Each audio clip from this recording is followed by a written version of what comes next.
Okay, guys, we're going to talk about events leading to revolution today, and there's several that you need to know. They're very important. They're going to lead the colonists to want to go to war with the greatest army in the world at the time, which was the British.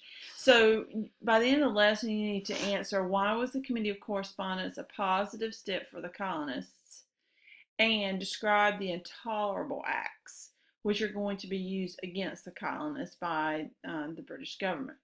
Okay, so we're going to start with events leading to revolution. So we're talking about the Boston Massacre, March 5th, 1770, very famous date. It was actually quite cold in Boston. It had snowed, so snow was on the ground, and it says British troops were occupying Boston. The British troops were there, which is me, okay, to enforce the taxes from the Townshend Act. So the Townshend Act had been passed, and the colonists are smuggling tea in and other items, and trying to bypass the tax. So the British are going to try to enforce this tax and make sure everyone's paying. So it says the colonists began taunting the soldiers by throwing snowballs at them, and they're chanting, "Fire me down," to them. And the soldiers, led by Captain Thomas Preston, says, "Don't fire!" And then You show me! then something happens, and guess what? Somebody fires. Oh, direct shot. Blood. So, Blood and death. Okay, thank you. All right, so from that craziness, someone is shot, and that someone is Crispus Attucks. Crispus Attucks becomes the first person to die in any of these events, so it's a really big deal. Attucks is a sailor of African American, Native American descent. 5 colonists die in the event. Okay, so you're going to have 5 people. That's kind of an irony because it's called the Boston Massacre, and yet only 5 people actually die. Okay, and all of them are colonists. So the colonists portray this event different ways. You see it portrayed different ways. The colonists portray it as the innocents who are trying to defend themselves against this British government who are violating their personal rights. So a couple of pictures with that. Here's Revere's this is Paul Revere's very famous engraving of the Boston Massacre. And what you see here is basically not the colonists throwing snowballs. It's just they're standing there unarmed, and the British troops are lined up, and they just shoot like firing squad type. So that's the famous engraving that circulates throughout the colonies and becomes very famous, and people start buying into the British are horrible and we need to take them down kind of pandemonium. Okay, it becomes just sort of a bandwagon movement where everybody's jumping on because of this horrible event. Again, this is Revere's portrayal of it. All right, here's another one, and this is from a British perspective of the event. And let's see here. This shows you Crispus Attucks, who is being shot, the first shot, which that's kind of cool that they actually depict him in this. And you see here you've got some colonists kind of being more aggressive than you saw in the other one. This guy looks like he has a weapon of some sort. And they are, again, though, lined up, the redcoats shooting. Okay, so that's that. Here's Crispus Attucks, a drawing of him. All right, so he's the first to die. It says Parliament does repeal the Townshend Acts, but keeps the tea tax. That's very important. Make sure you remember that. This brings peace only for a very short time. Okay, the Gaspee affair. So the Gaspee is a British ship. So I brought one. If you can see the whole thing. Maybe I should back up. Okay, so British ship. And this British ship is used basically to stop colonial smugglers. So this ship's going to go through the waters primarily at night to try to stop the smuggling that was going on as colonists were smuggling goods in and out, trying to avoid the taxes, and also smuggle things to France and Spain. So this ship, the Gaspee, is stationed on the coast of Rhode Island, runs aground, which basically just means, it hits a sandbar of some sort, so it's stuck. And the colonists know its purpose. They know what it's there for, and so they climb on board and they torch it. This enrages the British. The British took suspects into custody, and then these are colonists, and sent them to England for a trial. The colonists thought this was a huge violation of their rights. They thought they should be tried by a jury of their own peers, which would have been colonists within the colonies and not folks back in England. So Rhode Island then sends a letter to the other colonies asking for help, and this is formed, the Committee of Correspondence. Now, that's a long name. I remember it because of this term correspondence, which means to communicate with or to write to someone.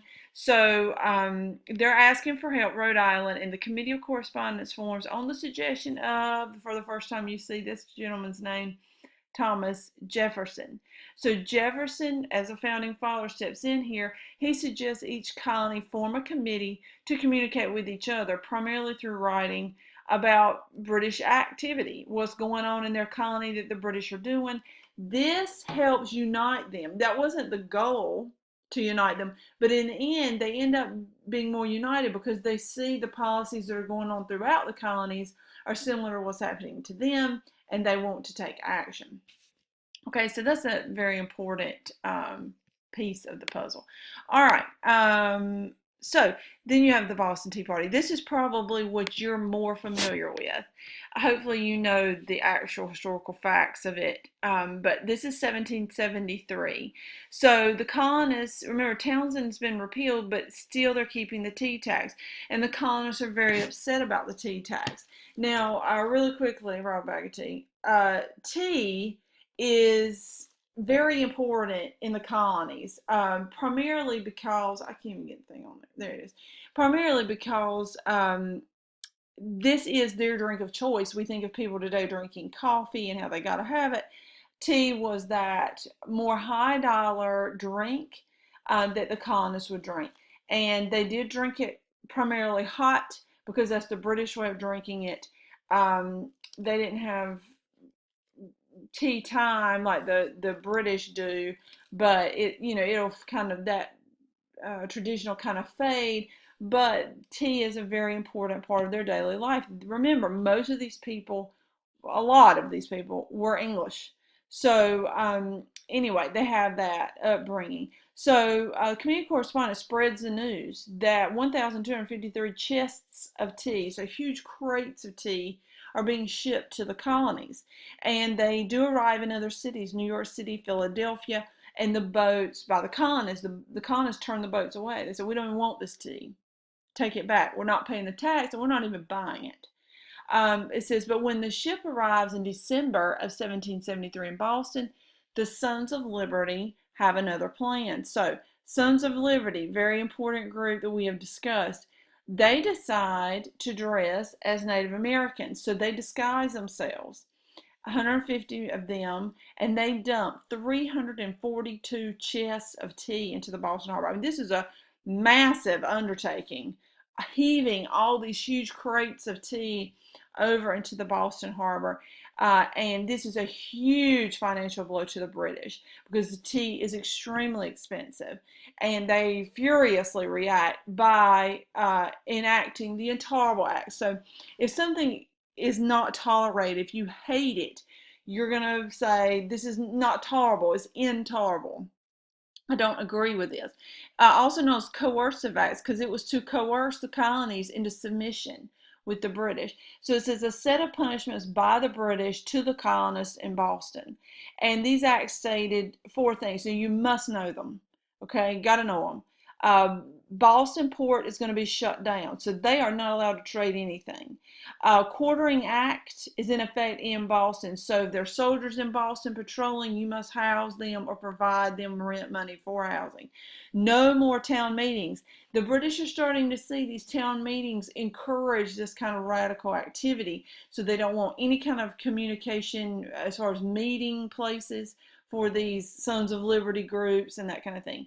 All officials would now be appointed by a British official, and the colonists would not have a say-so in even who the officials were in their town. Any British soldiers due for trial would be moved to England for that trial. So the result is the colonists decide to hold the first Continental Congress meeting, 1774. So they still decide to meet, and they kind of do this in a secret manner. And at this meeting, which is held in the capital of Philadelphia, 55 delegates attend. They're divided. What do we do? I mean, this is a first for everyone, and they really are divided. You cannot go into this thinking everybody wants freedom for Britain. That's their homeland. That's their heritage. So that's not an easy fissure to separate. It's not easy. It's not easy for them to break away from what they've always known as their homeland, the mother country. They do agree on non-importation, so they agree to basically boycott or not import certain items, but they still, notice, pledge loyalty to the king. I mean, they are the king's subjects, and it's hard to not see yourself as that. So they still hold to that loyalty, but they do condemn the intolerable acts, all this about shutting down Boston's port, quartering act in Boston, no more town meetings. They do condemn that, but they still pledge their loyalty to the king. So I got ahead of myself, but I want to show you a picture of the Gaspee. This is a painting. It's bigger than the one that I have here. I should have gotten a bigger. We have lots of boats around here, but anyway, very large to stop those smugglers. But you see, it's being torched, and here's some of the colonists torching that boat at night to send a message to the Brits. All right, and then back to the Tea Party that caused the intolerable acts. Another one here, very famous drawing, which is pretty cool, I think, of the Sons of Liberty dressed as Native Americans hacking into these chests of tea. Look how big they are. One person generally could not pick them up, so it took several men. You see this guy pulling on one of them, several men to pull them over into the Boston Harbor. And here is a little slide on the intolerable acts. It says it was Britain's response to the Tea Party to do all these things, to shut down Boston's port, basically to shut down any kind of representation for the people of Boston, where the British subjects would be appointed by Britain and so on and so forth. Here's the actual document, which is pretty cool, as approved by King George III. King George III is going to be the nasty mean guy that everybody wants to take out eventually. Not yet, though. As I said, they're still here at the first Continental Congress meeting. They're still pledging their loyalty to him. Remember, the Committee of Correspondence, sending out letters and getting these colonists to talk to each other about what's going on in their colonies, brings about this first Continental Congress, sort of a secret meeting, which leads to them saying, we don't know what to do. What should we do? Where they pledge loyalty to the king, but they still condemn these intolerable acts in punishing the city of Boston for the Sons of Liberty's actions. Okay, so back to the top here with the essential questions. Why was the Committee of Correspondence a positive step for the colonists? Because for the first time, they actually start writing to each other, like people in Rhode Island, talking to people in Virginia, and really communicating what's going on throughout all the colonies, so they become united behind one goal of, we are being oppressed everywhere, and we need to take down the British government eventually. Okay, it takes them a long while to get there, but it starts the conversation.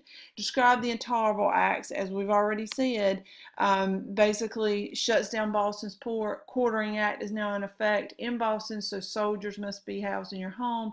No more town meetings. All officials are appointed by a British official, which means they'll probably be British, and soldiers that are due for trial will be sent back to England. Okay, so make sure you write your summary and you've answered those questions, and that does it today for events leading to the Revolution. All right, you guys have a good day.